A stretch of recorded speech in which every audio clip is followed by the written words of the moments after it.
Ok, ok.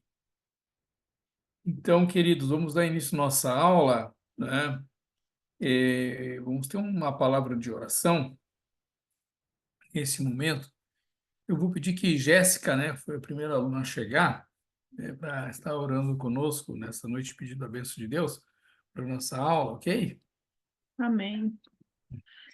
Pai amado, nós reunidos neste momento queremos te honrar, queremos te louvar pela tua bondade, pela tua benignidade sobre nossas vidas. Te louvamos porque grandes são as tuas obras, Senhor, e nós podemos Sim, Pai. desfrutar de cada uma delas, Senhor amado. Te louvamos, Senhor amado, por este grande benefício que tu tens nos Sim, concedido de Jesus. poder aprender mais de ti. Imploramos neste momento que tu continue capacitando, Senhor amado, teu Sim, Pai. filho, e que em Uhum. nome de Jesus nos abençoe também, Senhor amado, dando-nos sabedoria para entendermos, Sim, Senhor amado, Jesus. para compreendermos cada palavra que vai ser ministrada nesta noite. Em nome de Jesus, nós te glorificamos, porque de ti vem toda boa dádiva, todo dom perfeito, Senhor amado, e nós cremos que está sobre nós, Senhor amado, a tua presença. Nós cremos que tu és o doador de toda a Sim, sabedoria. Deus. Então, continua nos capacitando para a glória do teu santo nome, em nome de Jesus. Amém. Amém, amém, amém. Glória a Deus. Muito obrigado, irmã Jéssica. De oração. Amém. Estou vendo aqui que Marcos Paulo está entrando também, né? Seu Paulo Lima, bem-vindo, boa noite. Meus queridos, antes de a gente entrar no assunto, como é que estão aí as leituras de vocês, o trabalho de interpretação, que ele é bem importante, né, para nós. Então, se vocês tiverem dúvida, né, análise de texto, né, que eu pedi para vocês fazerem, nesses três livros aí, Mateus, Marcos e Lucas, eu escolhi um texto, um trecho, para fazer essa análise, tá bom? Então já é bom já vocês já irem, se já não tiverem algum, teve um aluno que já me entregou, né? Mas se vocês quiserem já ir entregando e tal, é bom para a gente já ir organizando essa questão, tá bom? Não deixem para o final, não, que acumulam coisas, né? Então vamos trabalhando. Qualquer dúvida, estou aqui também para tirar para vocês. A primeira aula a gente deu bastante detalhes, fez um organograma direitinho, como vai funcionar. Eu creio que vocês não vão ter dúvidas de fazer esse trabalho, e ele é extremamente importante para vocês também. Assim, é um material que vocês vão poder usar mais tarde, guardar, fazer, dá para extrair várias mensagens ali, enfim, né? É um material que vai ser útil, tá bom? Me dá bastante intimidade com a gente, com o texto, principalmente nos evangelhos aqui, é muito importante esse tipo de trabalho. Ok? Hoje, tá, nós vamos dar início ao nosso estudo de Marcos, lembrando, né, que nós vamos ter aula nessa sexta e na outra, né, porque a nossa aula seria sexta passada, no dia 31, eu fiz a troca com o professor Wagner. Então, eu estou dando aula para vocês hoje, próxima sexta-feira vamos estar aqui de novo, tá? Então, vai ser nossa penúltima aula, hoje é a aula de número 6. Deixa eu achar o slide aqui, para já começar a compartilhar com vocês. Então, hoje é a aula de número 6 e... opa, e então nós estamos já indo para... Estamos na antepenúltima aula.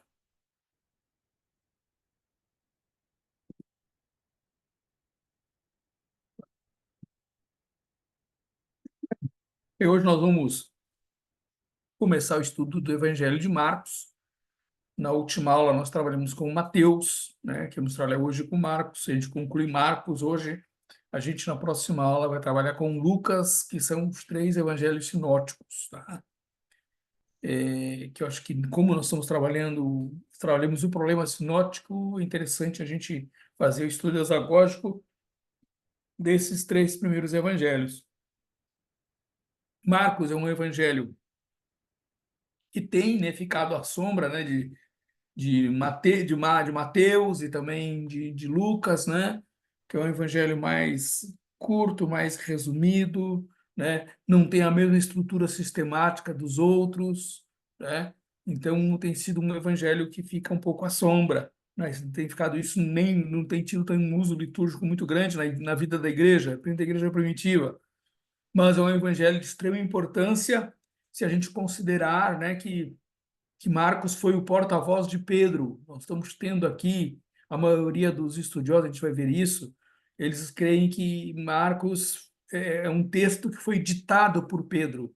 Né? Alguns até queriam dar este nome de Evangelho segundo Pedro, né? Porque aqui é o testemunho do apóstolo Pedro que está sendo narrado praticamente, é o testemunho ocular dele neste Evangelho de Marcos.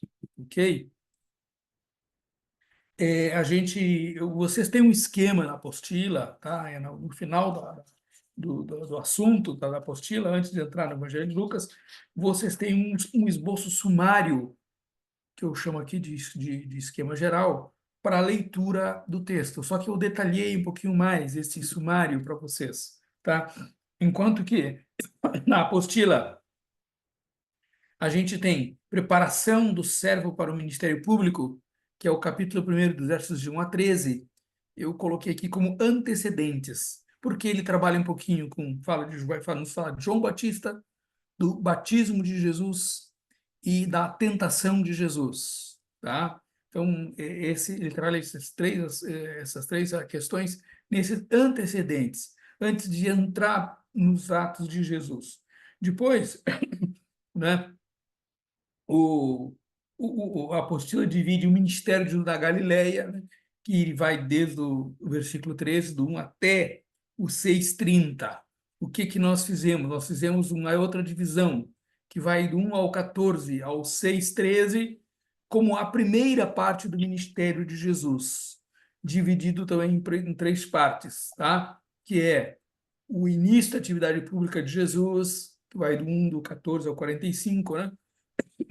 O restante do capítulo primeiro, os primeiros confrontos com os adversários, agora no capítulo 2 até o capítulo 3, verso 6, e depois do 3:7 ao 6:13, fala um pouco de Jesus e o povo. Essa seria a primeira parte, né, do ministério de Jesus.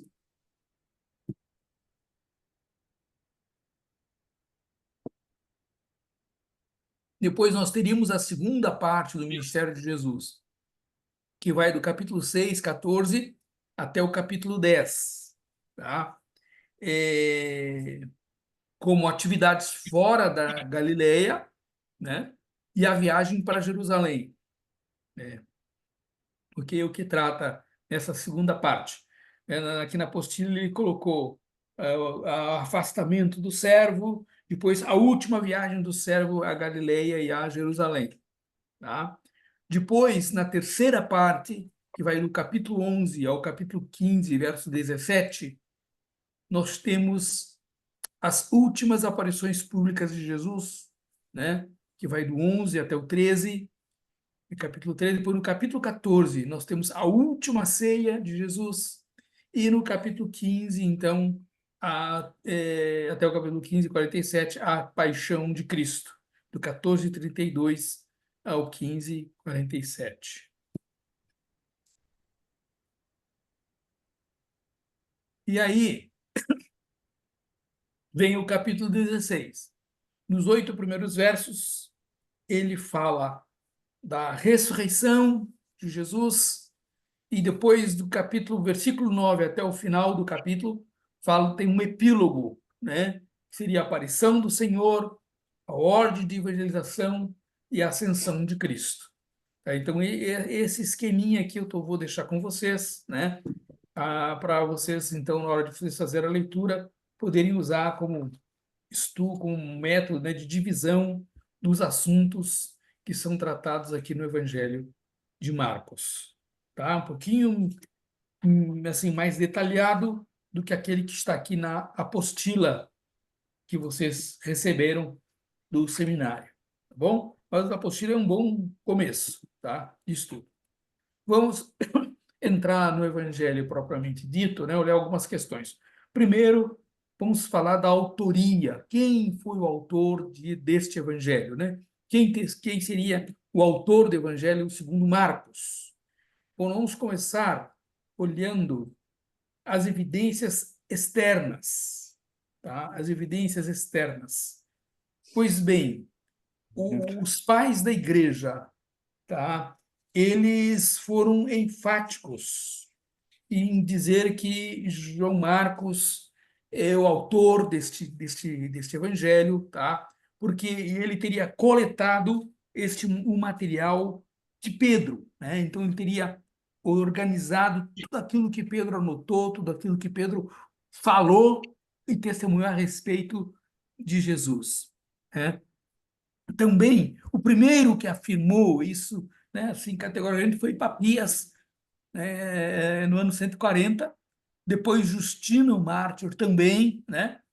E ele cita o Evangelho, ele chama o Evangelho de Marcos como sendo memórias de Pedro, tá? Eles que eles citam como memórias de Pedro, tá? É, também Irineu, tá?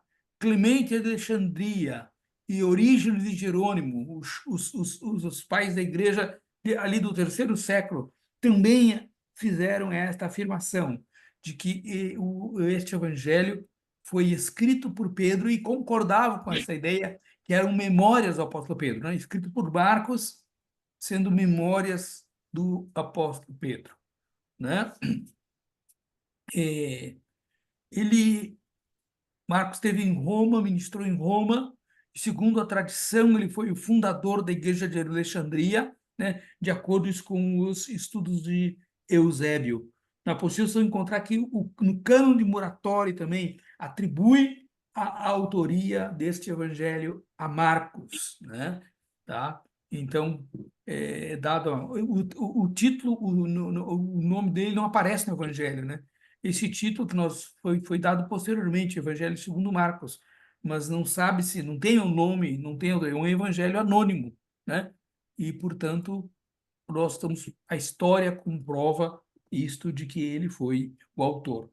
Por que que porque as evidências internas, elas são bastante fracas para nós atribuirmos o evangelho a Marcos, tá? Ou seja, que no livro não há nenhuma menção, nenhuma referência ao autor, né? O evangelho não traz nada a respeito do autor para nós, nenhuma referência, né?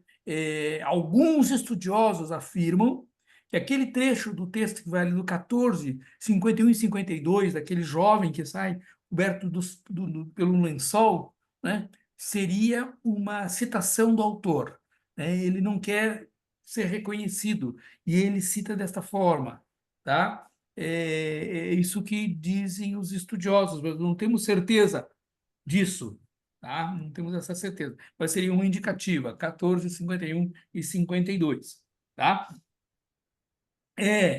A igreja primitiva, ela não tinha dúvidas da autoria deste evangelho, né? Então, a igreja primitiva antiga nunca colocou dúvidas quanto à autoria desse evangelho sendo de Marcos. Isso é importante para a gente entender, tá? Ok. Alguns sabe-se tão bem pouco do autor desse evangelho, né? E temos bem poucas referências sobre ele, tá? Mas assim, se acredita porque, como se tem descrições detalhadas do cenáculo, né? Onde enfim, isso pode indicar que esse local tenha sido a casa da mãe dele, né? A casa da mãe dele servia de local de reunião da igreja e de oração, né? Está lá em Atos capítulo 12 e versículo 12. Tá? Bom, justamente esse texto a gente vai ler porque ele era membro de uma família cristã de Jerusalém, né? Maria, sua mãe, né, foi amiga dos apóstolos, e ela é mencionada aqui, portanto, nesse texto de Atos 12 e 12. Vamos dar uma olhadinha nesse texto? Alguém pode ler para nós, por favor?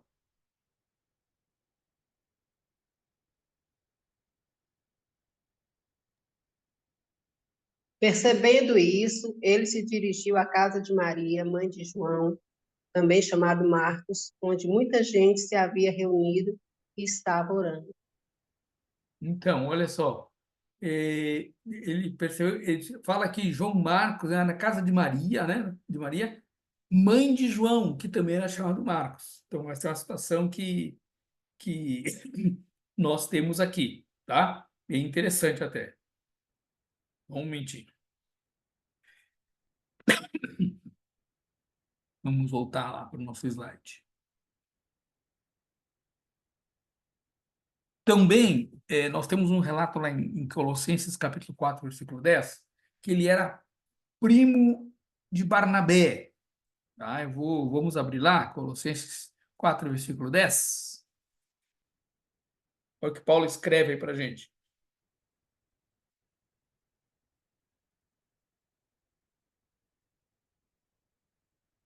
Alguém pode ler, por favor. Aristarco, Aristarco, que está preso comigo, vos saúda, e Marcos, o sobrinho de Barnabé, acerca do qual já recebestes mandamentos, se ele for ter convosco, recebei-o. Ok. Então, né, o texto está afirmando para a gente aqui, né? Paulo está dizendo que Marcos, João Marcos, tá? Ele é primo de Barnabé, né? Que foi o companheiro de Paulo, né? Na primeira viagem missionária. Ô, pastor, Sim? aqui na minha Bíblia está escrito o sobrinho de Barnabé. Como? O sobrinho de Barnabé é Aristarco? Sobrinho de, sobrinho de Barnabé, primo de Barnabé. Ele não tem isso de forma precisa, né? Essas relações a gente não tem. Então, pode ter sido primo, sobrinho, tá? Sim. É, ok? Uhum. Vamos lá. Ele também, nós vamos ver no Novo aqui em Atos dos Apóstolos, que ele era ajudante de Paulo e de Barnabé, certo? Ele foi companheiro deles na primeira viagem missionária, tá? Mas posteriormente ele desistiu dessa viagem, né, de viajar com eles. É o que está lá em Atos 12, 25, tá? Vamos ler? Alguém leia pra gente?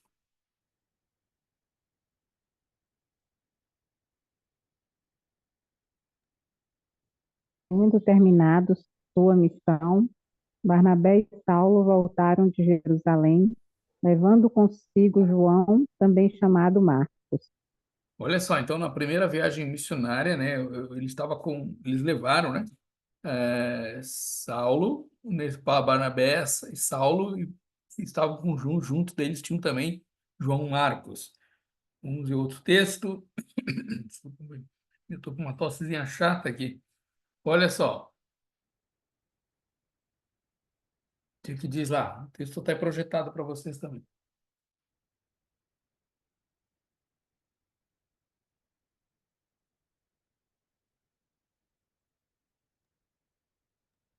quando chegaram a Salamina, começaram a anunciar a palavra de Deus nas sinagogas judaicas. Tinham também João como auxiliar. Então, vejam que agora aparece o nome João Marcos, outra hora João, porque o nome dele é isso, João Marcos, tá? Ele tinha esses dois nomes. Também nós ficamos sabendo, né, em Atos 13, 13, que ele abandonou a viagem, né? Num dado momento ele desistiu de seguir viagem. Olha o que diz ali Marcos em Atos 13, 13. Tá? O texto está projetado para vocês aí, né? A projeção na tela. E navegando de Pafos, Paulo e seu companheiro viajaram a Perge da Panfilha. João, porém, deixando-os, voltou para Jerusalém. Tá? Então, né, aqui está dizendo que João Marcos, no meio do caminho, abandonou a equipe, né? Quis voltar para casa. Tá? Olha só.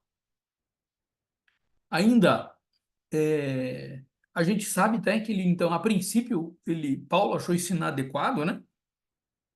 Paulo não gostou nada dessa atitude de Marcos, né? E acabou havendo um problema na equipe, na primeira equipe missionária, um problema até de relacionamento ali bem sério, né? Olha o que diz aí o texto. Vamos fazer a leitura de Atos 15, 37 a 40.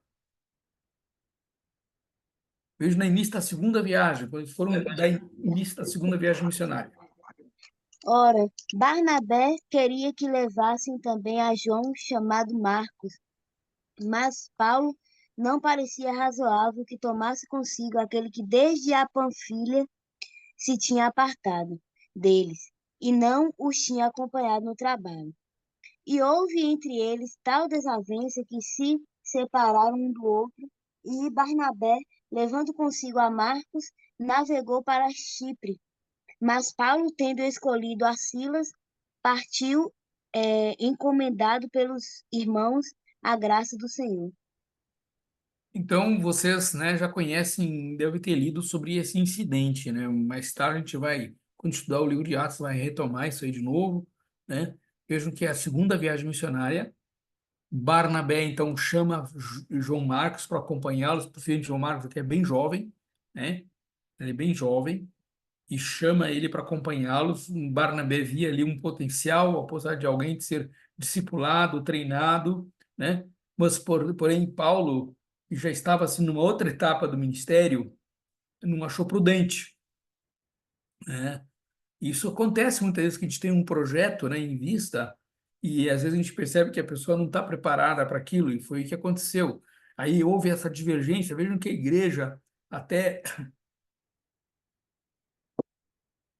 hoje tem isso, né?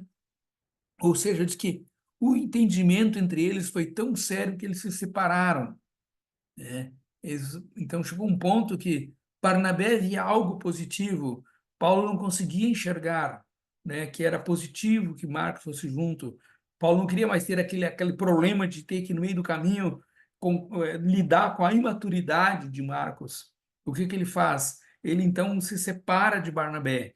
E aí Paulo chama outro companheiro, escolhe Silas, que é Silvano, e segue viagem, então segue o projeto que ele tinha em mente com Silas, né? E depois Lucas e Tiago se uniram a eles, né?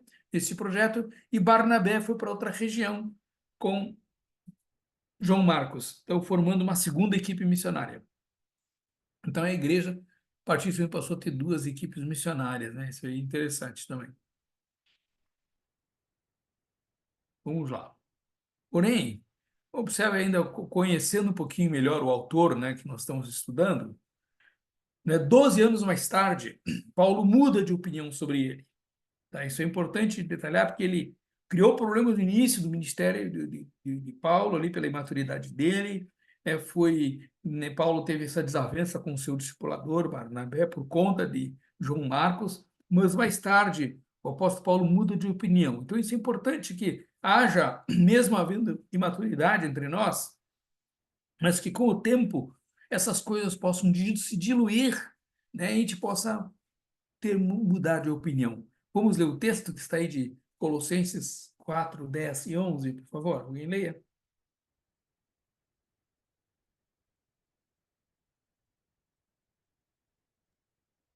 Aristarco, meu companheiro de prisão, envia-lhes saudações, bem como Marcos, primo de Barnabé.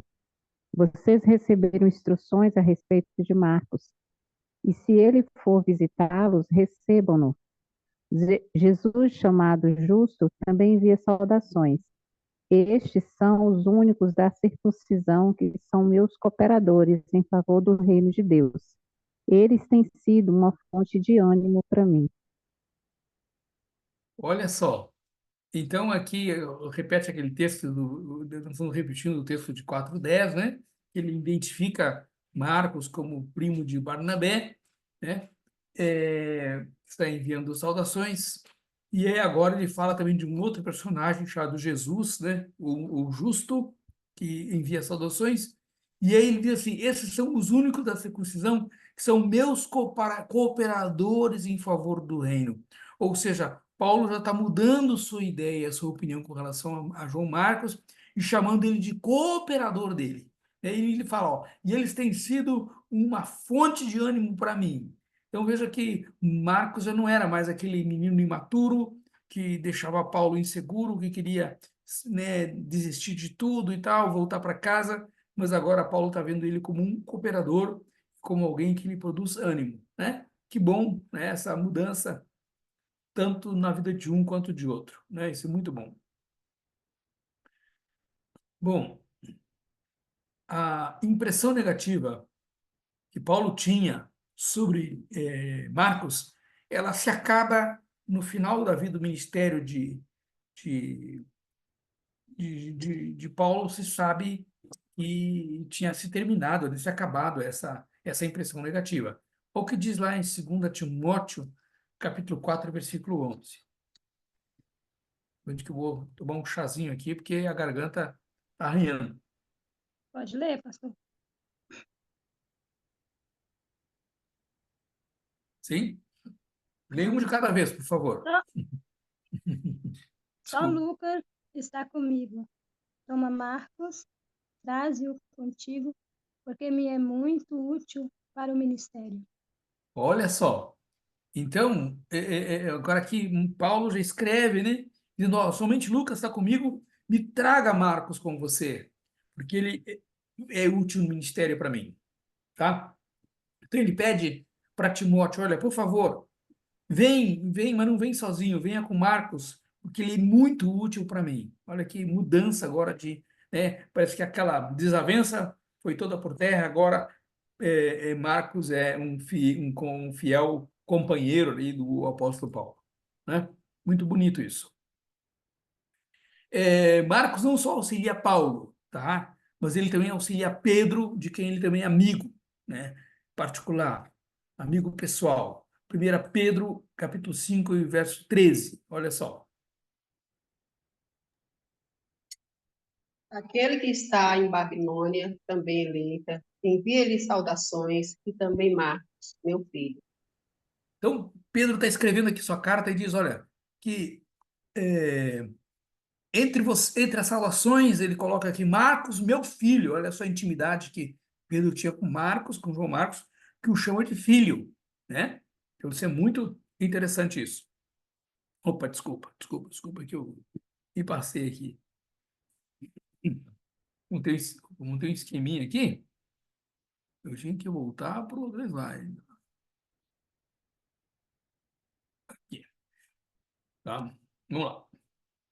Bom, por volta dos anos 50, ou seja, na metade do primeiro século, João Marcos desaparece da narrativa do Novo Testamento, né? Então, a gente não ouve mais falar sobre ele. Então, ele tem um curto espaço de tempo ali na narrativa do Novo Testamento, porque nos anos 50, então, a gente não tem mais notícias de onde foi para Marcos, o que ele foi fazer, né? Bom, vamos continuar. Bom, vamos agora então considerar a data e o local onde esse evangelho foi escrito, tá? Bem, nesse texto que acabamos de ler de 1 Pedro 3, 5, 13, se Babilônia, Pedro aqui está se referindo a Roma, né? Ele fala da Babilônia, né? Ele envia saudações. Se Babilônia ali é Roma, então Marcos estava com Pedro em Roma quando essa carta foi escrita, né? Então, Marcos se encontra junto de Pedro naquela ocasião, né, que Pedro estava em Roma. Tá? Então, a gente precisa ter conhecimento desses fatos para determinar uma data, né? Observe que todas as citações dos pais da igreja, elas nos levam a entender que Marcos escreveu o Evangelho de Roma, certo? E que os escritos de Marcos, eles ligam as pregações de Pedro. Então, Paulo escutava as pregações de Pedro em Roma e, com base nessas pregações, ele escreve o Evangelho, tá? Lá a partir de Roma. É o que a tradição diz para nós, tá? Então, a data exata nós não temos a data certa quando Marcos foi escrito, tá? Mas a tradição nos deixa transparecer, né, essas incertezas, porque não se sabe se foi antes ou depois do martírio de Pedro, que aconteceu ali entre os anos 64 e 67. Né? É nesse período que acontece o martírio de Pedro. Então, a tradição não nos deixa claro se ele escreveu antes ou depois. Tá? Bom, Irineu, no século III, né, já, ele vai nos dizer que Marcos escreveu este evangelho, tá, depois da morte de Pedro. certo? Clemente de Alexandrino, um pouco mais na frente, ele fala exatamente a mesma coisa, tá? Agora, ele supõe que já Clemente de Alexandria supõe que o evangelho foi escrito durante a vida de Pedro, né? Foi logo no finzinho da vida dele, mas foi ele em vida, não após a morte, tá? Ok, então, como saber? Ele foi escrito antes de Pedro morrer ou depois? Pois bem, nós não podemos nos apegar a isso, porque nós temos o problema sinótico, que nós acabamos de estudar, né? E o problema sinótico nos leva a algumas conclusões, tá? Por quê? Quais seriam essas conclusões? Se Lucas e Mateus, eles usaram as informações de Marcos para escrever o Evangelho, é porque nós vimos naquela teoria das fontes, né, que Mateus e Lucas teriam usado Marcos como base para o seu evangelho, por isso as similaridades, né, entre eles. Então, se isso de fato aconteceu, levando isso em conta, tá, Marcos teria que ter escrito o evangelho antes do ano 50, tá? Então nós estaríamos com um dos textos mais antigos aqui, o evangelho mais antigo seria o evangelho de Marcos. Teria que ser antes do ano 50 para que Mateus e Lucas tivessem conhecimento desse texto, tá? Então, quanto à data, é isso. Nós não temos uma data correta, provável, tá? Mas, possivelmente, anos 50. Tá? Então, a gente lida com essa data aqui, certo? Apesar de que as possibilidades vão de 75 a 50. Até ou 40, né? Na apostila está aqui. Vai de ano 40 ao ano 75. Bem, qual seria o tema deste evangelho? Alguém que já leu o evangelho agora durante esse semestre conseguiu descobrir o tema?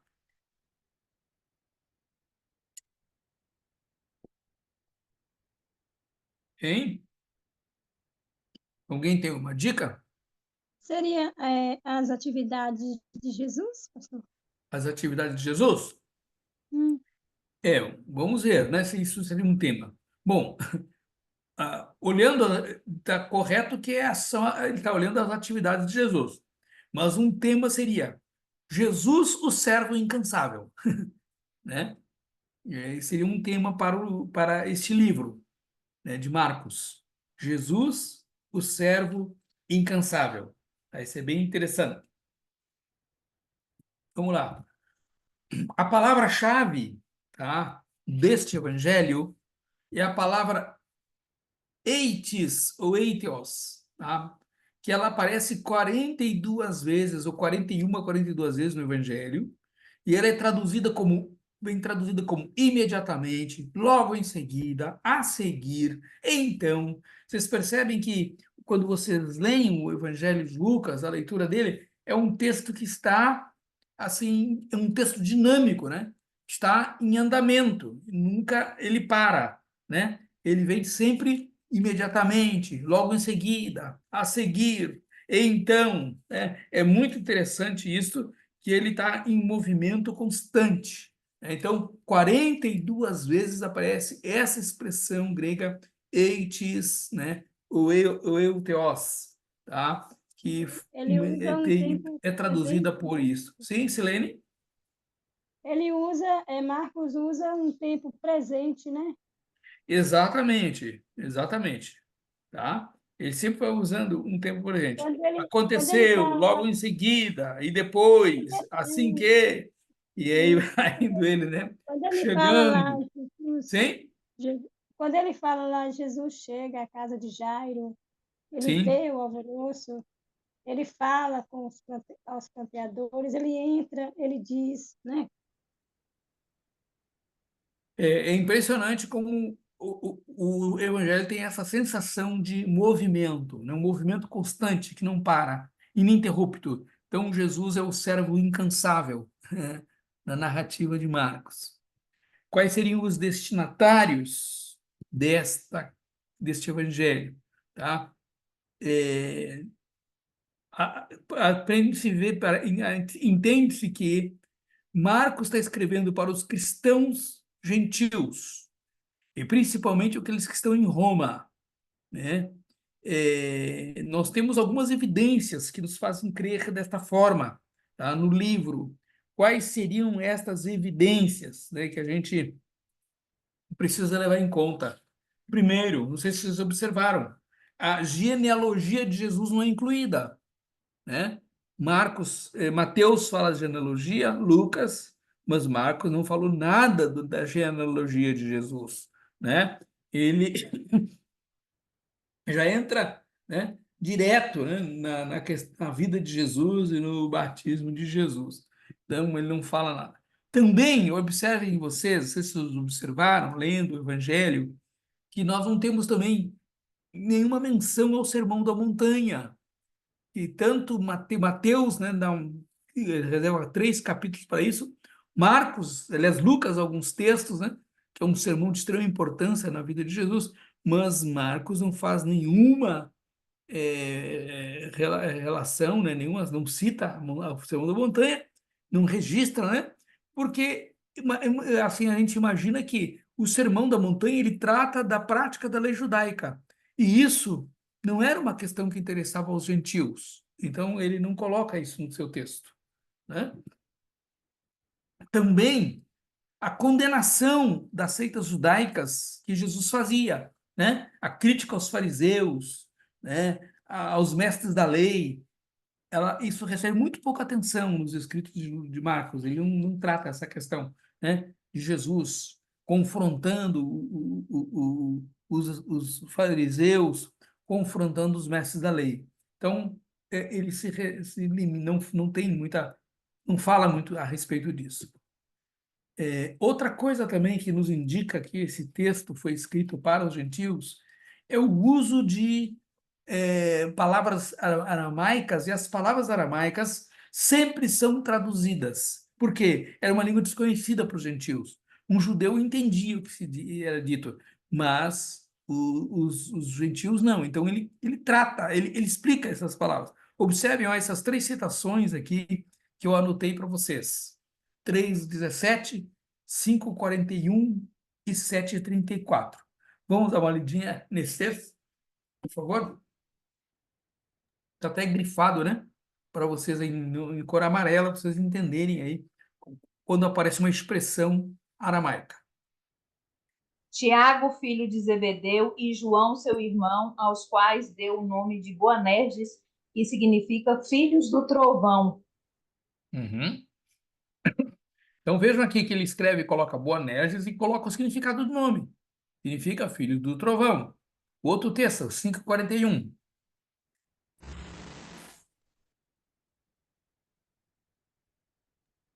Tomou-a pela mão e disse, Talita cumi, que significa menina, eu lhe ordeno, levante-se.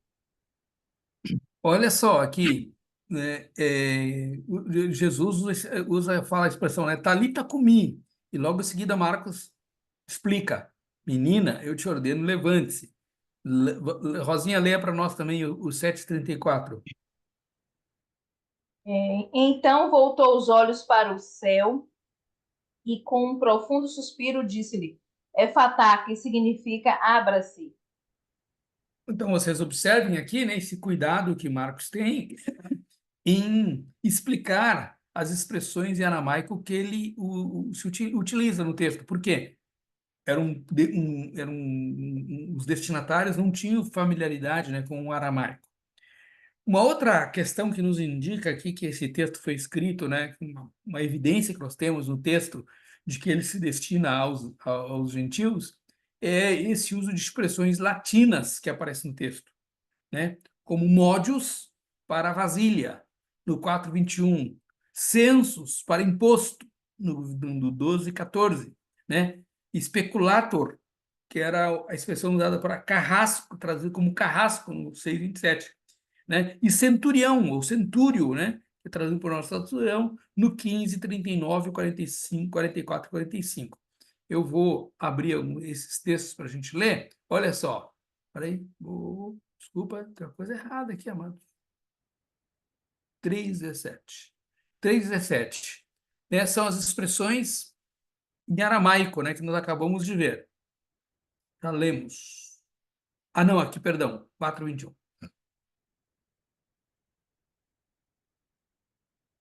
Vejam só as palavras em latim que Marcos utiliza nessas 3 citações. Vamos ler?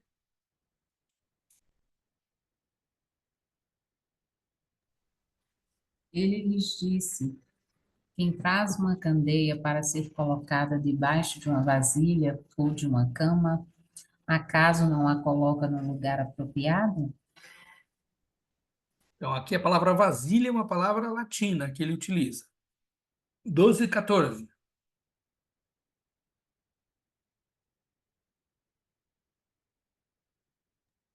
Estes se aproximaram dele e disseram: Mestre, sabemos que és íntegro e que não te deixas influenciar por ninguém, porque não te prendes à aparência dos homens, mas ensinas o caminho de Deus conforme a verdade. É certo pagar imposto a César ou não? Tá? Então, aqui, vejam que ele utiliza uma expressão também, imposto, uma palavra que está aqui em latim. E também 6:27. E enviando logo o rei o executor, mandou que ele trouxesse ali a cabeça de João, e ele foi e delegou-o na prisão. Uhum.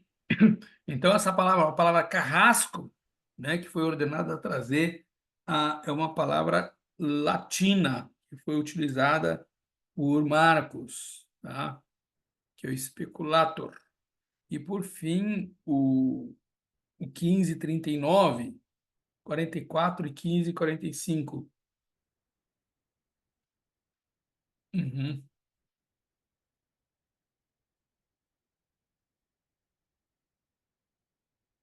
Vamos lá.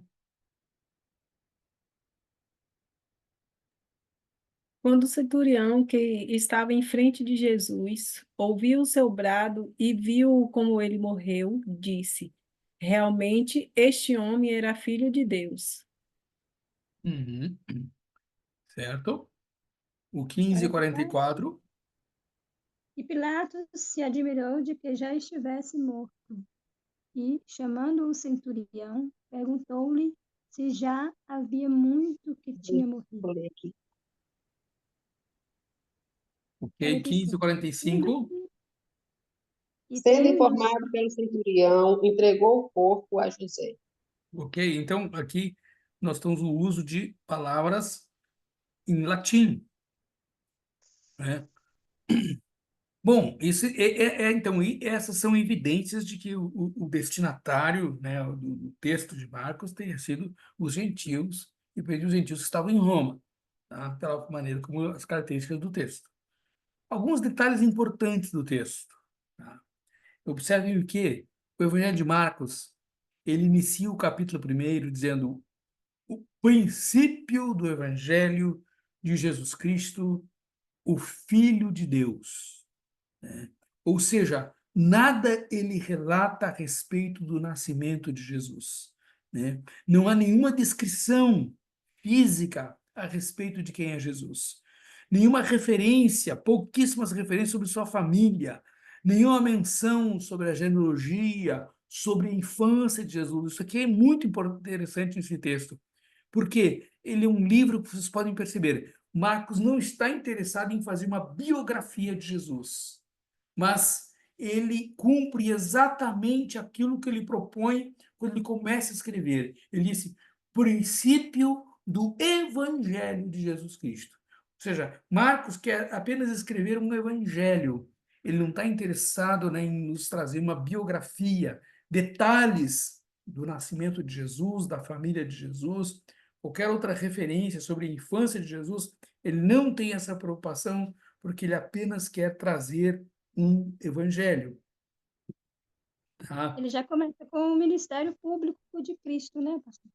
E exatamente, ele faz segundo o que a tradição fala, porque no início do ministério de Jesus ele era bem pequeno, né? Porque ele era jovem quando adolescente ali quando Jesus morreu, né? Então, ele está recebendo o testemunho, né, de alguém, o seguinte Pedro, que é o que a tradição nos ensina, nos fala, né? Observem bem, também, um outro detalhe importante é que Marcos, ele apresenta Jesus como Cristo, né? Que é a palavra grega equivalente do Messias hebraico-aramaico, que tem significado de ungido, ou seja, alguém escolhido para uma tarefa especial. Então, ele apresenta aí no 1:1, né, Jesus como sendo o Cristo. Tá? Isso aqui é bem interessante. Deixa eu manter aqui o texto bíblico aberto para eu poder... Aqui, tá? Vamos lá. A expressão também, estudo no verso 1:1, né? Estamos analisando o verso 1. Então, no verso 1, ele fala de evangelho, né? O evangelho apresenta Jesus como sendo o Messias, o ungido, e depois ele fala, no princípio do evangelho de Jesus Cristo, Filho de Deus. Filho de Deus. Essa expressão, Filho de Deus, nos indica, então, a divindade de Jesus. Tá? A divindade de Jesus. E é interessante, observem bem, que Marcos, logo em seguida, ele cita um texto de Isaías, aonde o sujeito oculto desse texto, o eu e o meu, representam quem? Deus.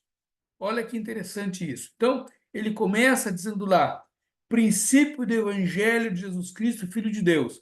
Verso 2. Conforme, alguém leia para nós? Conforme está escrito no profeta Isaías, enviarei à tua frente o meu mensageiro. Ele preparará o teu caminho. Olha só. E enviarei. Quem é este que está enviando? Hã? De acordo com a profecia de Isaías, aqui trata-se enviarei, trata da primeira pessoa do singular. Quem é este eu que está enviando o mensageiro?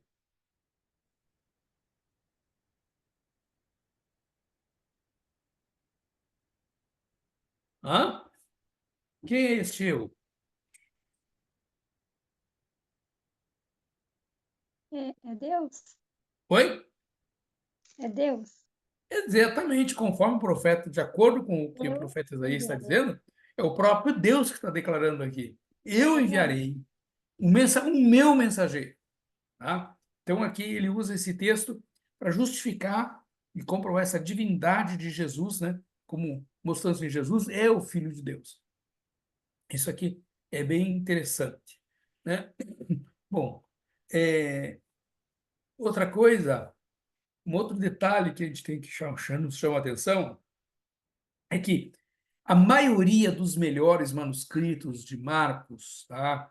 Do segundo, terceiro século, eles não nos trazem os versículos do 9 ao 20 do capítulo 16, tá? O capítulo 16 para no verso 8, tá? E não tem o restante até o 20, certo? Então, isso fez com que alguns teólogos foram dizer que houve um outro autor que posteriormente conclui o Evangelho, que Marcos não conclui o Evangelho, porque a maioria dos manuscritos que nós encontramos mais antigos termina assim: apavoradas e trêmulas, as mulheres saíram e fugiram do túmulo e não informaram a nada a ninguém, pois estavam assombradas e com medo. Então, o texto se encerra aqui, né? Deixa eu ver aqui.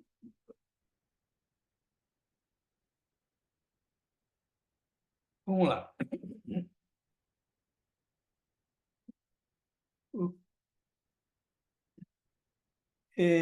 Inclusive, a maioria das traduções trazem também essa expressão. Tá? Segundo, saindo elas, fugiram do sepulcro porque estavam possuídas de medo e temor, de assombro e de medo, e nada disseram a ninguém. Tá, vamos lá. Bom, e isso não nos leva a achar, né, assim, hoje, os estudiosos hoje não chegaram a essa conclusão que Marcos não escreveu esse final, que esse final teria sido escrito por outro, tá? Bom, explica-se que não parece provável que Marcos teria terminado o texto no verso 8, porque não era costume a literatura grega, ela não terminava com a palavra porquê, certo? Então, justamente o verso 9 fala isso, né? Perdão, 8. Seguindo elas, fugiram do sepulcro, por quê? A literatura grega não termina com porquê, porque não poderia estar na última frase do verso. Então, ou seja, a tendência seria que Marx teria escrito o texto até o final. E nós vamos ver o que teria acontecido. Então,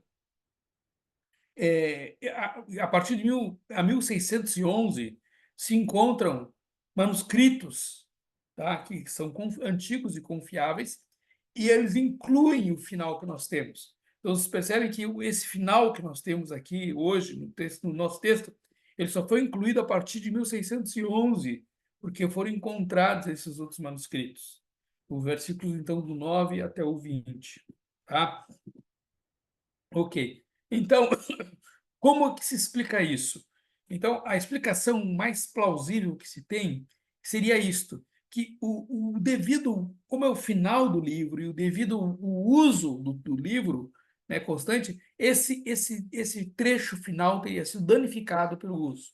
Então, essa é a razão, por ser um papiro, ser um material muito frágil, né, ou bastante frágil, tá? Esse material estava muito danificado, e aí essa razão que alguns copistas não colocaram, omitiram este final dos versos 9 ao 20, porque sabem que quando foram copiar, o texto estava tão danificado que eles deixaram para lá e pararam do texto no verso 8. Mas já se encontrou, então, portanto, a partir de 1611, se encontrou manuscritos em que consta esse texto que nós temos aqui.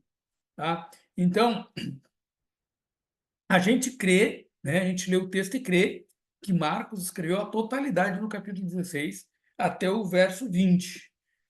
Mas, como existe essa possibilidade, como alguns manuscritos não têm, tá? Haveria essa possibilidade de ele não ter escrito. Porém, o que acontece? Isso não altera em nada a doutrina cristã.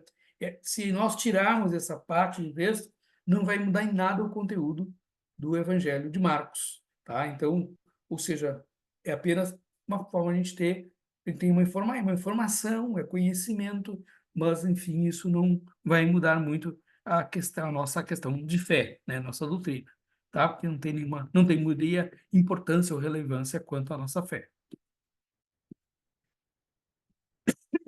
Tá? Bem, outro detalhe importante aqui é que o sermão de Pedro, que foi registrado em Atos dos Apóstolos, capítulo 10, do 34 ao 43, ele está intimamente ligado ao esboço do Evangelho de Marcos. Tá? Segundo Eusébio, tá? Historiador do quarto século, Marcos teria usado, né, teria sido ajudante de Pedro por algum tempo, tá? E isso foi confirmado pela tradição de que Marcos, né, de fato, andou com Pedro, e ele teria, então, registrado isso nesse seu evangelho, a pregação de Pedro, né? Essa pregação eloquente que tem lá em Atos, no capítulo 10. E seria toda a estrutura do evangelho está dentro desse capítulo, dessa mensagem, desse sermão do apóstolo Pedro. Esse é um detalhe importante no texto, muito interessante. Bom, a pessoa de Cristo, ela domina a narrativa de Marcos como um todo, certo? Suas obras são destacadas, sua morte e ressurreição, né, eles representam talvez o ponto mais alto e mais emocionante da história. Morte e ressurreição de Jesus. Mas as obras de Jesus foram bastante destacadas no Evangelho de Marcos. Como já falamos para vocês, né? Já mencionamos isso, Marcos é um evangelho de ação. Ele não tem prólogo, muito poucas citações do Antigo Testamento de interpretação profética, mas é um evangelho de ação, que mostra para nós as ações de Jesus, né? Um Cristo dinâmico que está agindo em todo o tempo em favor do homem. Tá? É interessante que Marcos não se dedica muito às parábolas. Das 70 parábolas que nós encontramos nos evangelhos, Marcos cita apenas 18 delas. Apenas 18 parábolas. E algumas de forma bem sucinta, com apenas uma frase. Ele cita algumas parábolas de Jesus, de forma bastante sucinta. Ele não se preocupou muito com as parábolas de Jesus. Tá? Mesmo breve, o Evangelho de Marcos é o que dá mais espaço aos milagres de Jesus do que os demais evangelhos. Isto aqui é forte no Evangelho, que Marcos fala dos milagres de Jesus, muito mais que todos os outros evangelhos. Observem vocês que, num total de 35 milagres que foram narrados nos evangelhos, somente em Marcos nós temos a descrição de 18 desses milagres. Em meras 53 páginas de texto grego.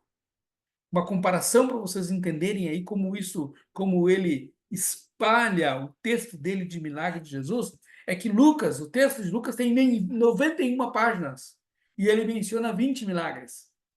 E Lucas, em 53 páginas, menciona 18 milagres. Então, assim, ele dá bastante ênfase, né, aos milagres do Senhor Jesus. Agora, um detalhe interessante aqui também, um pensamento de Marcos, é que ele deseja mostrar que os milagres de Jesus, os fatos dos milagres, não é especulação, não deve servir de especulação, né? Os milagres de Jesus, eles vêm para alcançar uma necessidade humana daquele momento, e não como um mero exibicionismo. Jesus não está se mostrando, né? Jesus não está querendo fazer propaganda, né, da sua pessoa, do seu ministério, através dos milagres, né? Observem bem os textos aqui que nós vamos ler. Marcos 1, 43, 44, Marcos 5, 43 e Marcos 7, 36. Por favor. Alguém leia para nós. Em seguida, Ok. Quem vai se candidatar, por favor? eu Eu não vi sei quem Jéssica, foi, acho que mas foi pode Rosa que tentou ler também, continuar. né? Vamos lá. Quer continuar, Rosa? Tudo bem. Pode ler, irmã. Em seguida, Jesus o despediu com uma severa advertência. Olhe, não conte isso a ninguém. Uhum. Pode ler já o 5:43. Ele deu ordens expressas para que não dissesse nada a ninguém e mandou que dessem a ele alguma coisa para comer. Uhum. Jesus ordenou-lhes que não o contassem a ninguém. Contudo, quanto mais ele os proibia, mais eles falavam. Vejam só, que Jesus ele não queria divulgação, a propaganda dos seus milagres, né? Eu acho que isso eu já tenho falado aqui na igreja, acho que já falei em sala de aula algumas vezes.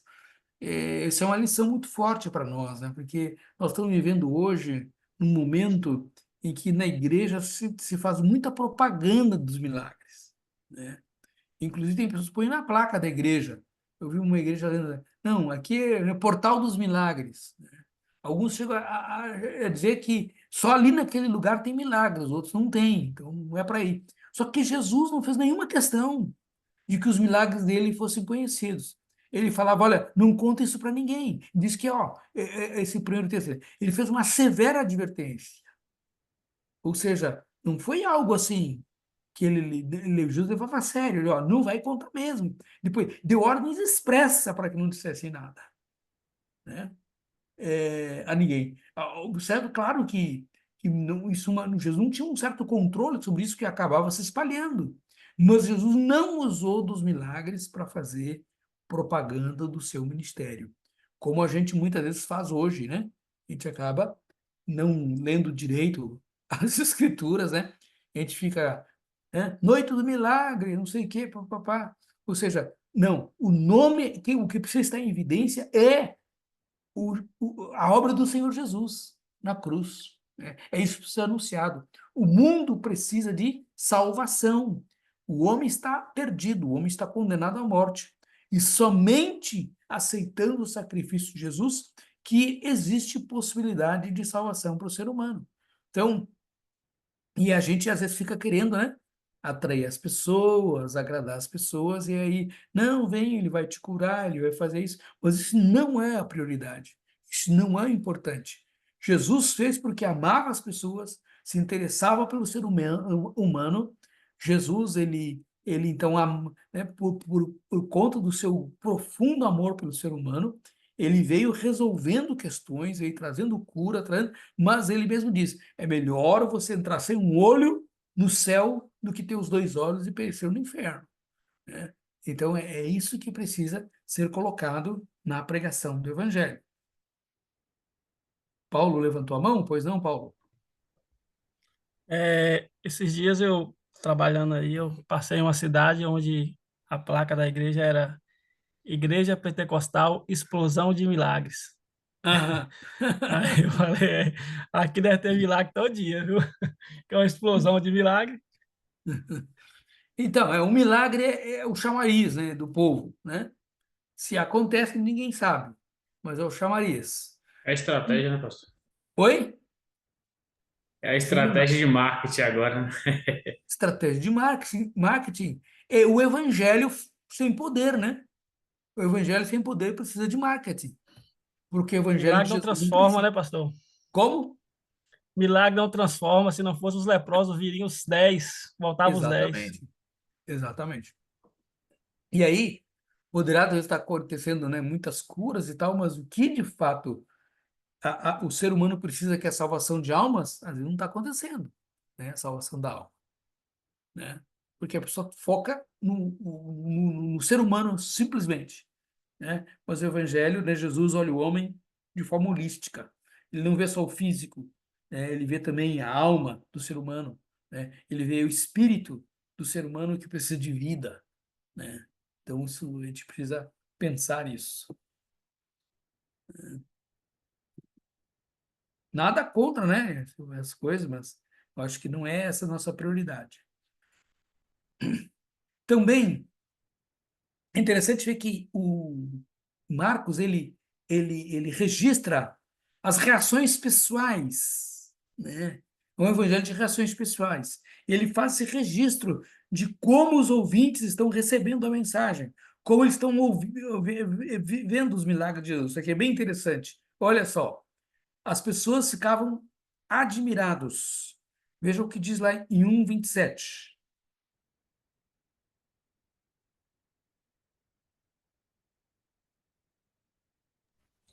Todos ficaram tão admirados que perguntavam uns aos outros: o que é isto? Um novo ensino e com autoridade. Até os espíritos imundos ele dá ordens e eles lhe obedecem. É interessante isso, né, que aqui a evidência de que quem está contando essa história ele foi uma testemunha ocular, porque ele percebe esse detalhe. As pessoas estavam admiradas e se perguntavam: o que é isso? Que negócio é esse? Ou seja, é um novo ensino, né? É algo que está vindo novo. É uma boa nova, de fato, o evangelho é boa nova, mas era uma mensagem nova para eles, e ainda com autoridade. Eles percebiam que havia autoridade naquela história, não era apenas uma conversa qualquer, né? Mas era um ensino com autoridade. E ainda eles estão admirados agora, porque os espíritos imundos, os demônios, ele dá ordem e eles se submetem, eles obedecem. Olha que fantástico isso, né? Ou seja, essa admiração dos ouvintes de Jesus. Uma outra expressão, Jesus não só teve admiração por parte dos ouvintes, mas Jesus teve pesadas críticas também. Olha o que diz o 2:7.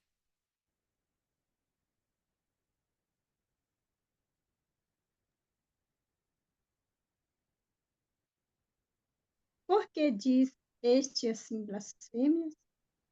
Quem pode perdoar pecados senão Deus? Uhum. Olha só, eu coloquei a King James, né, que é um pouquinho mais, tem uns detalhes interessantes, né, que eles criticam alguns, diz que os mestres da lei, que eles estavam sentados, eles começaram a julgar no seu íntimo. Só que tem um problema, né? Eles não falavam, eles ficavam remoendo por dentro, né? O que eles tinham para dizer, não falavam. Mas Jesus sabia o que eles falavam. Jesus sabia o que estava no pensamento deles. E Jesus, algumas vezes, respondeu, né? Confrontou eles. Apesar de que Marcos, ele não fala claramente desses embates, mas nós também sabemos que Jesus, ele confrontava a crítica que esses homens faziam a ele, né? Então, ele não foi só admirado, o seu ensino também foi criticado pelos mestres e pelas autoridades da lei, né? Vamos lá. Olha só. Uma outra constatação que Marcos registra a respeito dos ouvintes do Evangelho é que eles demonstravam medo. 4:41.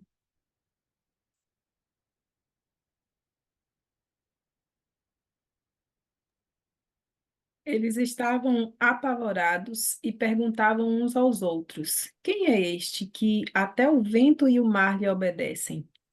Olha só, eles estavam apavorados, né?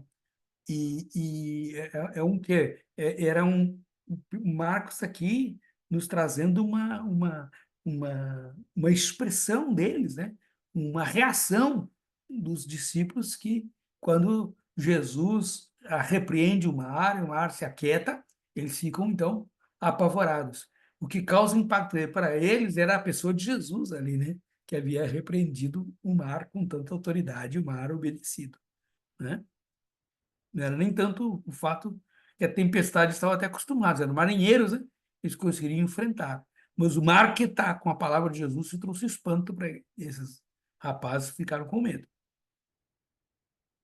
Também perplexidade e espanto, né? Uma outra reação que a gente vê. 2:12, né? E 7:37. Vamos lá, 2:12 e 6:14. Vamos ler?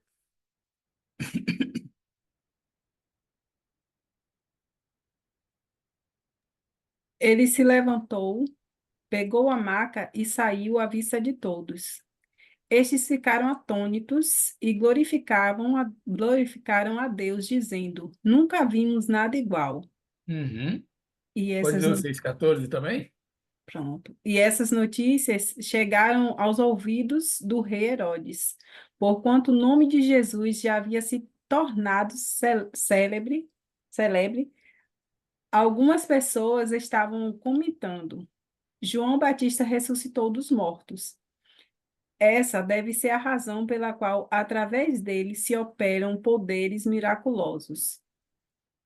Então, diferente dos outros evangelhos, nós temos aqui assim, a descrição da impressão das pessoas, da reação das pessoas. Quando o paralítico ali do capítulo 2 de Marcos, ele se levanta, aquele que foi baixado do telhado, né? Ele se levanta, pega a maca dele, diz que todos ficam atônitos e começam a glorificar a Deus, dizendo: ó, nunca vimos nada semelhante, né? Também, quando chega, né, aos ouvidos de Herodes o que, os milagres de Jesus, e ele havia acabado, né, de passar a foice lá no pescoço de João Batista, ele diz: olha, João Batista ressuscitou, só pode, né? Por isso que aí ele fica espantado. Por isso acontecem esses milagres. Poxa, eu matei o homem e o homem está de volta aí, né? Isso é interessante. Vamos continuar vendo as reações aqui. Ainda 7:37, perdão. O povo ficava simplesmente maravilhado e dizia: Ele faz tudo muito bem, faz até o surdo ouvir e o mudo falar. Olha, Marcos aqui faz questão de não só manifestar a reação das pessoas, mas também da multidão, né? O povo ficou maravilhado. Olha que interessante isso. Né? Também, uma outra reação é a hostilidade, né? E que se apresenta aqui também, né? As pessoas houve um momento que as pessoas começaram a reagir contra Jesus. 14:1. Faltavam apenas 2 dias para a Páscoa e para a festa dos pães sem fermento. Os chefes dos sacerdotes e os mestres da lei estavam procurando um meio de flagrar Jesus em algum erro e matá-lo. Vejam só, a inveja, né, como se toma conta dos líderes religiosos, né? E aí eles agora querem flagrar Jesus em algum erro, eles querem apanhar Jesus em algum erro para poder prendê-lo e matá-lo, né? Então ele teve essa reação também que Marcos nos relata. Bom, nós encontramos muitas outras, tá? Nós podemos encontrar pelo menos 23 observações dessas reações que aparecem no Evangelho. Nós citamos aqui apenas 5 delas, né? Mas nós temos mais outras 23 reações aqui do texto, que é um texto bem dinâmico e que está aqui, né? Os ouvintes estão impressionados, né, com o que está acontecendo. Né? Também é interessante que Marcos ele descreve gestos pessoais de Jesus. Tá? É muito interessante isso aqui. Veja só, em 3:5.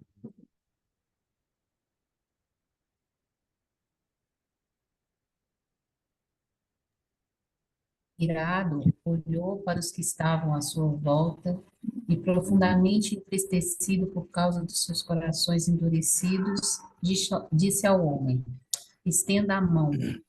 Ele a estendeu e ela foi restaurada.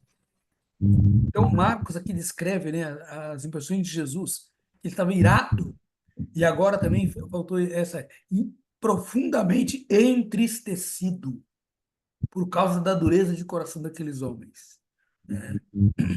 Também no 15:41, a gente leu já nesse texto que diz que ele tomou a menina pela mão, né? Olha os gestos de Jesus, de ira, tristeza e agora tomar pela mão. No 7:33, alguém lê para nós. Depois de levá-lo à Pois parte, longe da multidão, Jesus colocou os dedos no ouvido dele, em seguida cuspiu e tocou na língua do homem. Olha só. Então, Jesus, ele colocou os dedos nos ouvidos daquele homem, né? Diz que ele cuspiu e depois tocou na língua daquele homem. Ou seja, são gestos de Jesus que vão sendo registrados aqui, né, por Marcos, na narrativa do seu evangelho. Desculpa, tem outro texto aqui ainda. 8:23. 9:27, 10:43, 16. É interessante isso aqui. 8:23. ele tomou o cego pela mão e o levou para fora do povoado. Depois de cuspir nos olhos do homem e impor-lhe as mãos, Jesus perguntou: Você está vendo alguma coisa? Pode ler o 9:27 também? Mas Jesus tomou pela mão e o levantou, e ele ficou em pé. 10:16. Em seguida, tomou as crianças nos braços, impôs-lhes as mãos e as abençoou. Então aqui vejo um gesto de Jesus. Ele tomou o cego pela mão, né? Mais uma vez é a história, né? Cuspiu nos olhos dele, impôs-lhes as mãos, né? Depois ele toma aquele paralítico pela mão, levanta e ele fica em pé.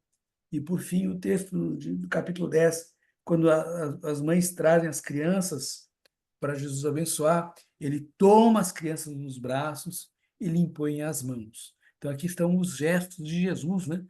Demonstrando a sua humanidade, né? Sua empatia pela vida das pessoas. Isso aqui é muito interessante, né? Acho que tem, já lemos 10 esse. Vamos lá. Então, Marcos, tá? É esse evangelho da vivacidade. Ele mostra um Cristo vivo, atuante, dinâmico, que interage com as pessoas, que está entre o povo, que se mistura com o povo, que acaricia, que afaga o povo, que tem carinho pelo povo, né? Então vejam os gestos de Jesus, esse cuidado de afagar, de pegar no colo, de colocar a mão na cabeça, de tomar pela mão, né? Enfim, são vários os gestos de Jesus, gestos pessoais em favor das pessoas. Então, o propósito desse evangelho, desse texto, é, acima de tudo, evangelístico, né? A gente percebe pelo seu estilo que demonstra ser o que é um testemunho oral, né, de alguém que viu, né, alguém de uma a gente não tem dúvidas de que a pessoa esse texto é o testemunho de uma testemunha ocular, como diz o texto, né? Ela narrou para Marcos, Marcos escreveu, né? Escreveu aquilo que ela estava vendo, aquilo que afetava as pessoas, os ouvintes, ele próprio, né? Então, é isso, esse evangelho é um evangelho bastante vivo, muito interessante a gente ler, né, com essa perspectiva de um movimento que está acontecendo ali, entre Jesus, seus ouvintes, entre os discípulos, enfim, a vida está permeando os relacionamentos. Aqui isso é muito interessante, muito lindo. Bom, vamos agora ver os temas teológicos, né, que nós temos no Evangelho de Marcos. Quais seriam os temas teológicos que temos? Isso é bem interessante, tá? Primeiro, um assunto teológico, um tema teológico é que Jesus é o Filho de Deus, né? Nós já dissecamos para vocês os verso 1 e 1. Ele é apresentado como Filho de Deus, né? Como... Deixa eu voltar aqui, perdão. Né? Como sendo o Filho de Deus, o Jesus, o Cristo, né? O enviado de Deus. Agora, no verso 11, diz também, então foi ouvida a voz do céu, tu és o meu filho amado, em ti me comprazo. Ou seja, a gente está vendo aqui Deus testemunhando que Jesus é o seu filho. 3:11, alguém lê para nós, eu não tenho o texto aí para projetar para vocês, tá? Que isso eu concluí agora à tarde. Alguém lê para nós? 3:11.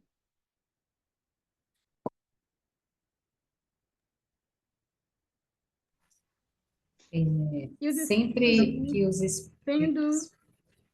prostravam-se diante dele e clamavam, dizendo: Tu és o Filho de Deus.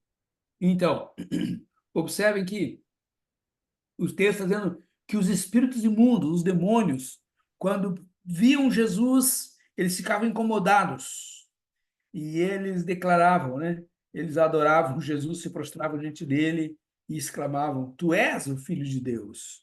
Né? E não perguntavam, eles diziam: Tu és o Filho de Deus. Eles estavam receosos. Vejam aqui também 5, verso 7. Gritando em alta voz: O que você quer comigo, Jesus, Filho do Deus Altíssimo? Por Deus, peço-lhe que não me atormente. Então, é aquilo que eu comentei com vocês, né? Os espíritos malignos, eles ficavam perturbados, atormentados com a presença de Jesus. E por isso eles declaravam, né? Jesus, Filho do Deus Altíssimo, né? O que eu tenho contigo? Ou seja, eles não queriam esse embate, esse enfrentamento com Jesus. Vamos ler o 15, 19 e 30, 39, depois eu faço um comentário aqui para vocês também. E quando o centurião, que estava bem em frente de Jesus, ouviu o seu brado e viu a maneira como expirou, exclamou: Verdadeiramente este homem era filho de Deus. Tá? Olha só, nos textos que lemos a respeito do primeiro texto, fala do testemunho do Pai, né? Jesus, o próprio Deus, dizendo: Este é o meu filho amado. E observe que os demônios, eles ficavam incomodados com a presença de Jesus. E aqui é um aspecto para a gente ponderar, né? Nos nossos cultos hoje, né? E eu acredito que uma pessoa possessa que vem ao culto, ela tem que ser incomodada com a presença de Jesus. Ela não suporta a presença de Jesus, né?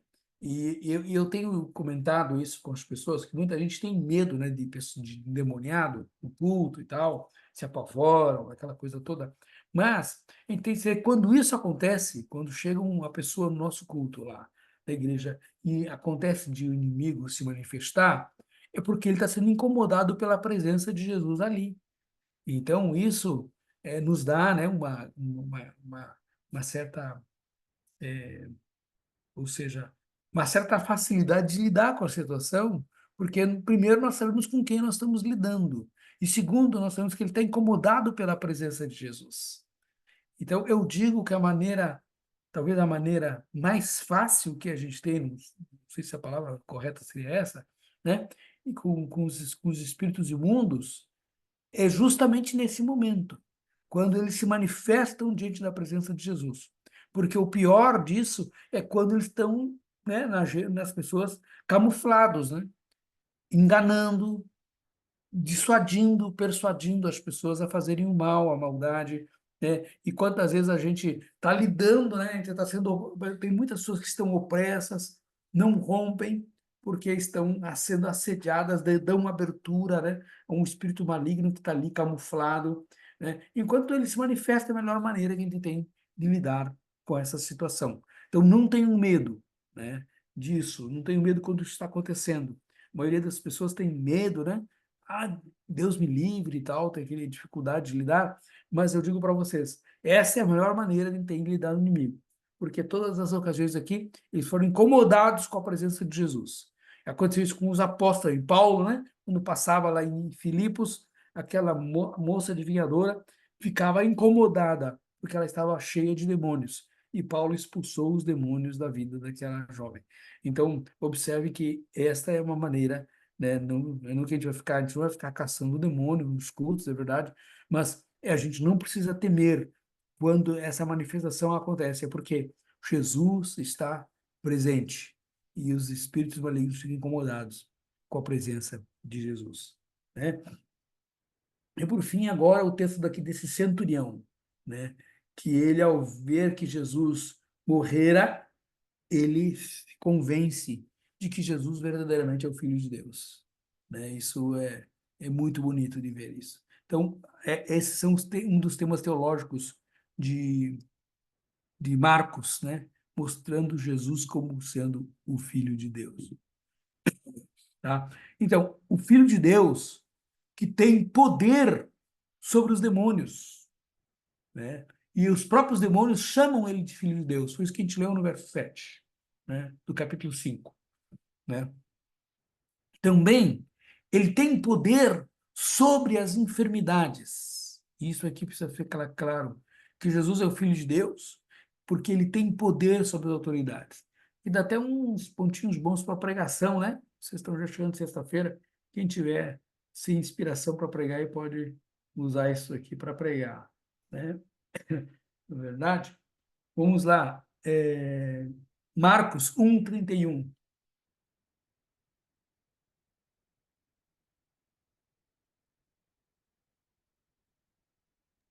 Então, aproximando-se, ele tomou-a pela mão e a levantou. A febre imediatamente a deixou e ela se pôs a servi-lo.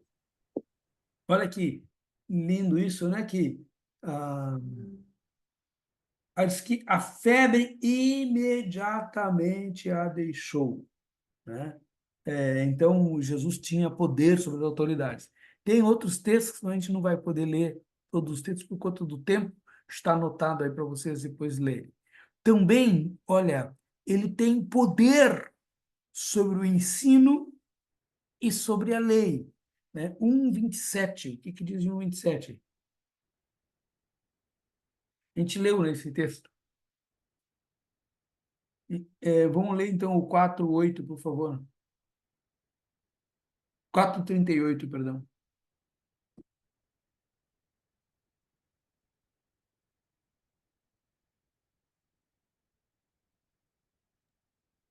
Jesus estava na polpa, dormindo, com a cabeça sobre um travesseiro. Os discípulos o despertaram, suplicando: Mestre, não se te importa que morremos?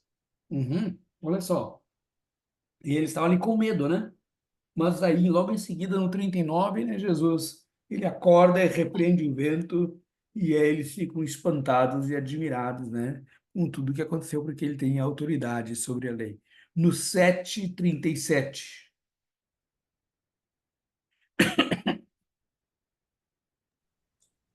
O povo ficava simplesmente maravilhado e dizia: Ele faz tudo muito bem, faz até surdo ouvir e o mudo falar.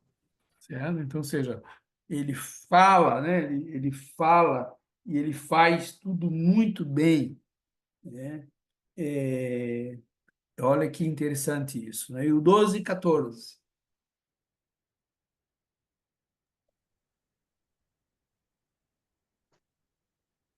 E chegando ele, disseram-lhes: Mestre, sabemos que és homem de verdade e não te importas com quem quer que seja, porque não olhas a aparência dos homens, antes, com verdade, ensinas o caminho de Deus. É lícito pagar tributo a César ou não? Pagaremos ou não pagaremos? Uhum. Então, veja só que Jesus ele tem esse poder, né, sobre ensino. As pessoas estão aqui vendo, olha, você tem sido modelo, você é verdadeiro e você não faz acepção de pessoas, você não olha os homens pela aparência, né? O teu ensino é um ensino segundo os caminhos de Deus. E aí eles vêm e confrontam Jesus.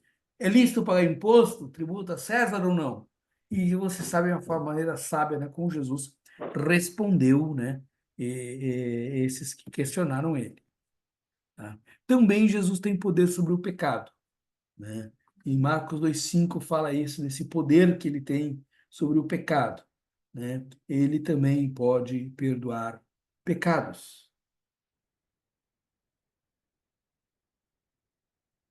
Ele diz aí ao paralítico,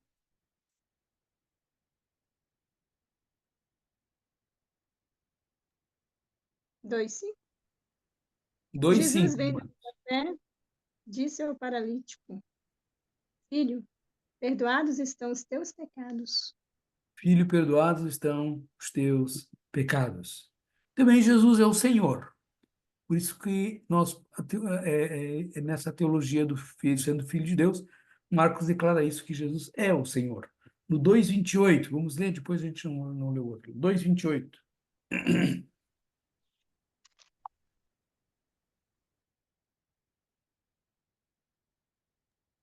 Sim? Assim, o Filho do Homem é Senhor também do sábado. Ó, o Filho do Homem, né? É, É é Senhor do Senhor sábado. também do sábado, né?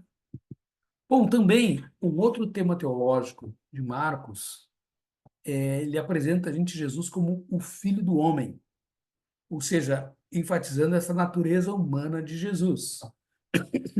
Vamos dar uma olhadinha no 1:41 e 43.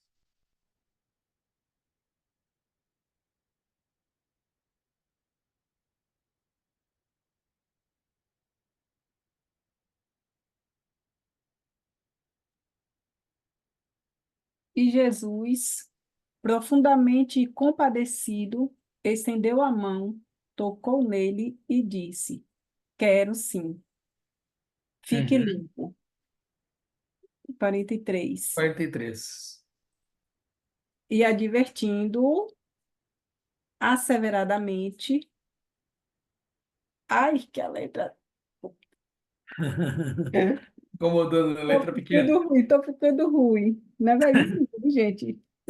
E advertindo-o asseveradamente, não estou conseguindo enxergar. Logo o despediu. Uhum. É, então, ou seja, que mostra essa humanidade. Pois ele entrou a propalar muitas coisas e a divulgar a notícia, a ponto de não mais poder Jesus entrar publicamente em qualquer cidade, mas permanecia fora, em lugares ermos. De toda parte as pessoas vinham ter com ele. Aqui, Jesus, né, tem um momento de rejeição, né, porque ele é um ser humano. O 2 também, 10. Todavia, para que saibais que o Filho do Homem tem na terra autoridade para perdoar pecados. Dirigiu-se ao paralítico. Uhum. E agora, 28 também, do 2. Assim sendo, o Filho do Homem é Senhor, inclusive do sábado. É aquela mesma referência. Ele é filho do homem, né? Enfatizando essa humanidade de Jesus. É Senhor, inclusive no sábado. Tem outras referências daqui, mas a gente não vai fazer leitura delas.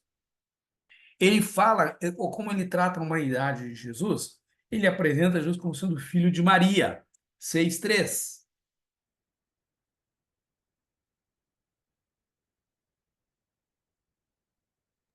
Não é este o carpinteiro, filho de Maria, irmão de Tiago, José, Judas e Simão? E não convivem conosco suas irmãs e ficaram escandalizados por causa deles. Então as pessoas se escandalizavam, porque eles viam um lado, né, divino de Jesus, mas sabiam que ele era filho de Maria, era um carpinteiro, né, de Nazaré, havia aprendido a profissão com o pai, né, emprestado, né, José, e tinha os seus irmãos ali, Tiago, José, Judas, Simão, né, e as suas irmãs que viviam ali, né? Então, isso mostra o quê? O lado humano, a natureza humana de Jesus. Também, o Marcos, ele, para nos aprovar a natureza humana de Jesus, ele identifica o Jesus como Messias em 3 personagens do Antigo Testamento. Quais são esses personagens? Primeiro, o Filho do Homem. Essa expressão é utilizada por Daniel, lá no capítulo 7 de Daniel, né? Ele tem a visão do surgimento do Filho do Homem, que viria para governar, né? Também, Zacarias, capítulo 9, verso 9, fala do grande Salvador e Libertador, né? Então, é uma menção no Antigo Testamento que ele fala, apresentando Jesus como grande libertador. E, por fim, também, Marcos, ele se utiliza do texto de Isaías 53. Ele nos identifica Jesus como o servo sofredor, né? Como o servo sofredor de Isaías 53. Né? Então, isso aqui é bem interessante para a gente compreender a humanidade de Jesus. Ok? Ainda, um outro tema teológico de Marcos é a importância da fé. Ele dá essa importância da fé. Marcos 2, 5. 2, 5.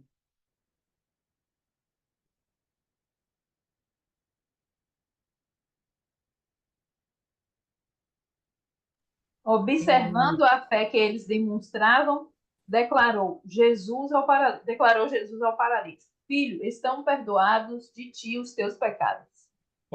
Vendo-lhes a fé, Jesus disse ao paralítico: Filho, os teus pecados estão perdoados. Né? Aqui é interessante que Jesus ele contempla, tá? Não só, aqui ele não está falando da fé do paralítico, mas ele contempla a fé dos amigos do paralítico, que levam esse paralítico até Jesus. É claro que o paralítico também creu, porque ele se deixou levar, né? E ser colocado de forma arriscada sobre o telhado naquela casa. Por isso é interessante, aqui vem para nós, que quando a gente intercede por alguém, precisa crer. A nossa fé também vai ajudar, facilitar a salvação das pessoas. Eu acho isso interessante aqui nesse texto. Também, 4.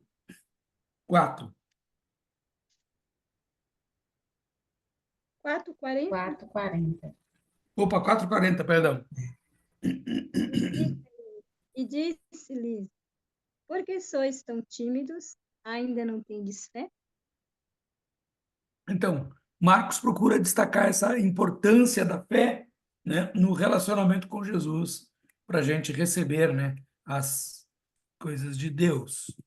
Também, o Marcos trata das exigências do discipulado. Quais são essas exigências? Marcos capítulo 8, versos 34 a 39. Então ele chamou a multidão e os discípulos e disse: Se alguém quiser acompanhar-me, negue a si mesmo, tome a sua cruz e siga-me. Pois quem quiser salvar a sua vida, a perderá. Mas quem perder a sua vida por minha causa e pelo Evangelho, a salvará. Pois que adianta ao homem ganhar o mundo inteiro e perder a sua alma? Ou o que o homem poderia dar em troca de sua alma? Se al... Até o 39. Se alguém se envergonhar de mim e das minhas palavras nessa geração adúltera e pecadora, o Filho do Homem se envergonhará dele quando vier na glória de seu Pai com os seus santos anjos. Olha só. Então vejam como aqui Jesus deixa bem claro, né, as exigências do discipulado, né? Ou seja, para seguir Jesus é necessário negar-se a si mesmo, né? Negar-se a si mesmo, tomar a sua cruz todos os dias, ir até Ele. E Ele declara: quem quiser salvar sua vida tem que perder. E quem quiser, então, ganhar alguma coisa, não, quem perder a sua vida vai ter a vida eterna, né? É o que ele fala. Então, muito interessante esse texto, né? E Jesus confronta os seus filhos e fala: o preço, a exigência do discipulado é essa, é a renúncia, né? Em todo o tempo. São temas teológicos que são nos apresentados nesse evangelho, né? Que a gente pode ensinar e pregar. É bons estudos bíblicos aí para gente. Bom, cheguei aqui ao slide mais desejado da aula hoje, né? Que é o slide anunciando a data da próxima aula, 14/6.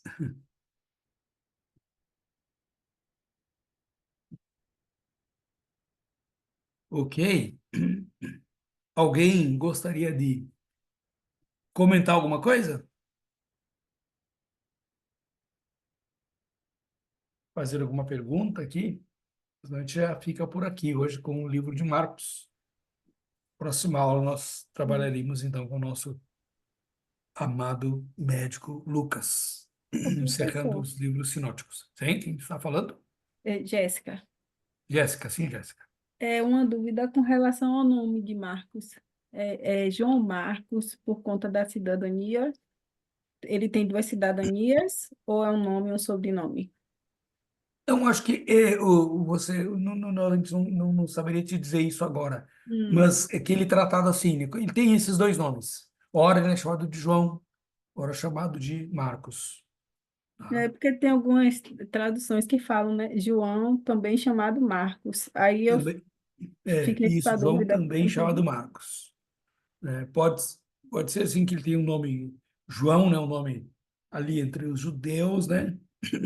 E Marcos, um nome grego. Isso acontecia muito.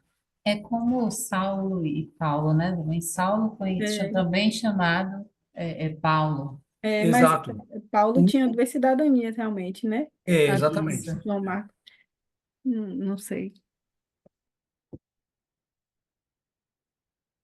O, é Saulo, que é Saul, né? O nome Saul, e depois Paulo, que é um nome grego dele. Tem um nome hebraico e um nome grego. Ele é chamado por esses dois nomes. Como Silas e Silvano também, né? Que dois nomes.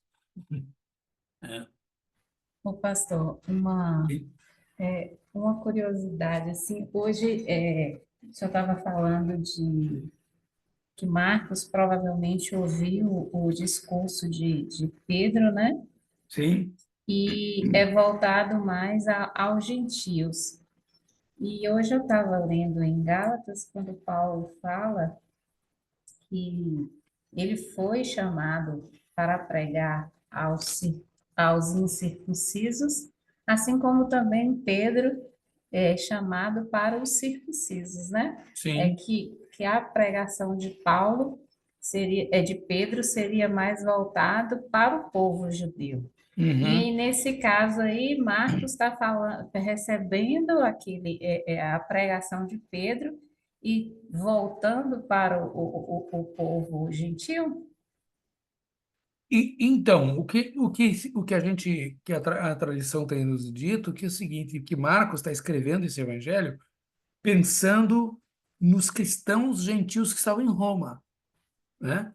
Pelo contexto de onde ele estava naquele momento. Exatamente, exatamente. Então vocês percebem que ele, mesmo que ele está traduzindo o que Pedro está dizendo e as experiências de Pedro, né, o que Pedro pregava, mas quando ele escreve, ele inclui, né, coisas que Pedro talvez não faria, que é justamente, né, usar expressões latinas, né, explicar as palavras em aramaico, né, ter ocultado os detalhes a respeito do nascimento de Jesus, né, porque isso, de certa forma, para os gentios não interessava, né?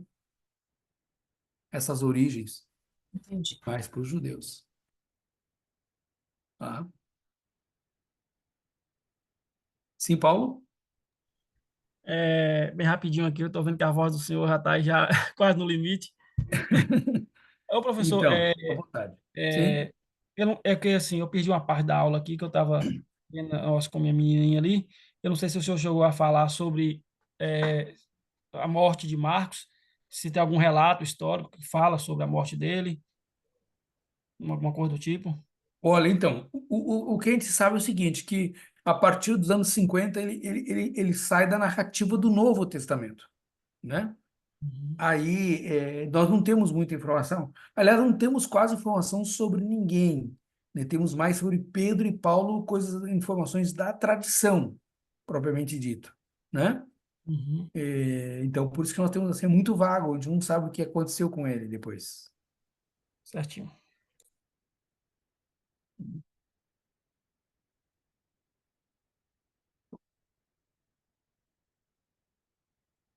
Mais alguém gostaria de participar?